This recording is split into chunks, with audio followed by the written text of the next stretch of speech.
बाज झनकार दिलवा लागे ना हमार कहिया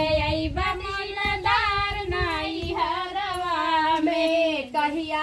बदिलदार नाई हरवा में नाई हरवा में नाई हरवा में कहिया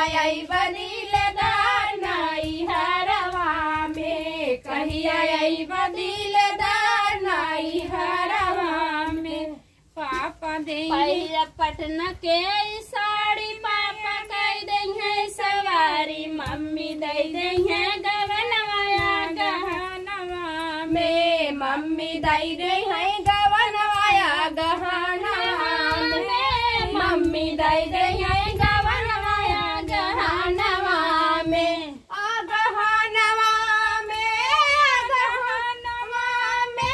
मम्मी दे दे है गवनवाया गहनवा में मम्मी दे दे है गवनवाया गहनवा में झेंगुर बाल जानकार दिल लागे ना हमार कहिया बदिलदार नाई हरवा में कहिया बदिलदार नाई हरवा में कहिया बदिलदार नाई हरवा में कहिया बदिलदार नाई हरवा में। पटना के साड़ी चाचा कह दई है सवारी चाची दे दई है गवनवाया गहनवा में चाची दे दे है गवनवाया गहनवा में चाची दे दे है गवनवाया गहनवा में चाची दे दे है गवनवाया गहनवा में। झेंगुर बाज झनकार दिल लागे ना हमार कहिया बदिलदार नाई हरवा में कहिया बदिलदार नाई हरवा में कहिया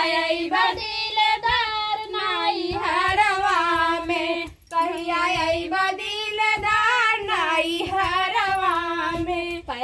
पटना के साड़ी भैया कह दई है सवारी भाभी दे दई है गवनवाया गहनवा में भाभी दे दे है गवनवाया गहनवा में भाभी दे दे है गवनवाया गहनवा में भाभी दे दे है गवनवाया गहनवा में। झेंगुर बोल झनकार दिल लागे ना हमार कहिया